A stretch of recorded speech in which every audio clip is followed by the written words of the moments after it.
Oh, sorry guys, you caught me in the middle of a celebration. Yes, in case you haven't seen yet, I'm sure this is not news, but Britain votes to leave the EU. Cameron plans to step down. Could there be theoretically even a more beautiful headline from the New York Times? And did anyone think they were going to be waking up to headlines like this today? I certainly didn't. I'm glad that it's here.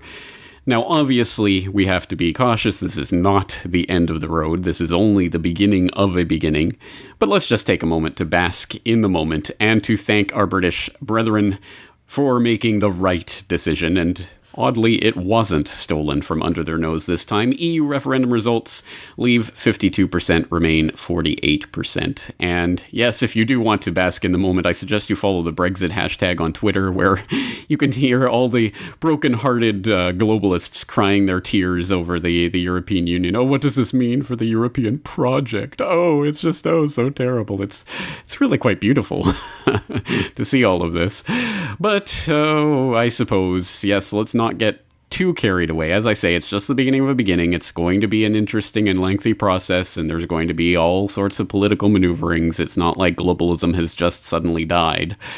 And there are many, many things that we should be thinking about, including something that I mentioned, of course, in the last edition of QFC, where I was talking about Brexit. For example, if the UK does leave Europe, then clearly that's going to have economic consequences, not just on Britain, but on Europe, that will that could destabilize the global economy. And more importantly, the type of psychological mechanism that will be used either to prevent Britain from voting for Brexit because, hey, look what you guys are going to do to the world economy. Or if it happens and it actually does go through, then they could come around and say, look, you guys caused the death of the world economy. That's why we need more regional governments and globalism.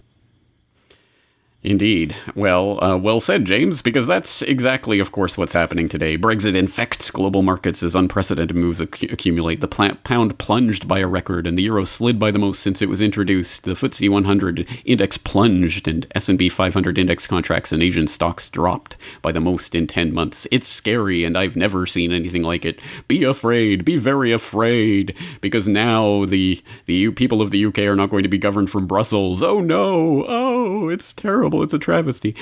Well, okay, first of all, let's put it in perspective. What's being lost here is paper, nominal wealth on the phony baloney stock market that generally is affecting global institutions and large multinational corporations.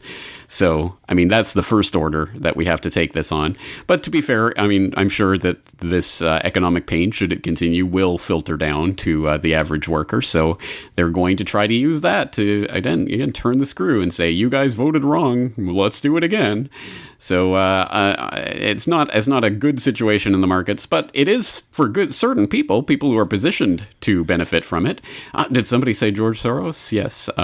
Yes, if you don't know about Soros and his relation to the last precipitous plunge in the pound, or what he might be doing lurking in the shadows of this precipitous plunge in the pound, I suggest that you check out this weekend's subscriber editorial. I'm going to be writing about the Soros and his connections to this, as well as the ramifications, what this means, how this is going to proceed, what the next step is politically, etc. So I'm going to be writing about all of that. But if you really want nightmares tonight, just do this.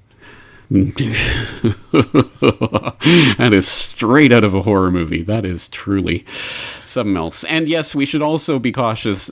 This does not mean, yay, let's rally around the Union Jack. Nationalism is not opposed to globalism. Nationalism is just a stepping stone on the road to globalism. It is subsuming individual sovereignty in a collective, and all they do is change the color of the flag that you're saluting. So no, nationalism and wrapping yourself in the Union Jack is not the answer to this. And for people who need elaboration on that very simple concept, but one that many people do not understand, how to really defeat globalism, up on corbettreport.com. We'll put the link in the show notes. But as I say, maybe let's just take one moment, if we can, just once, to bask in some good news. And there could not be any better news to come from all of this than this. The British people have made a very clear decision to take a different path.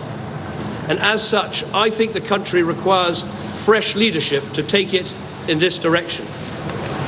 I will do everything I can as Prime Minister to steady the ship over the coming weeks and months. but I do not think it would be right for me to try to be the captain that steers our country to its next destination. To which I only have one thing to say.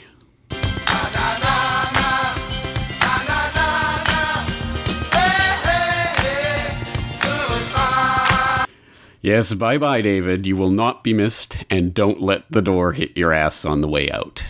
James Corbett, CorbettReport.com.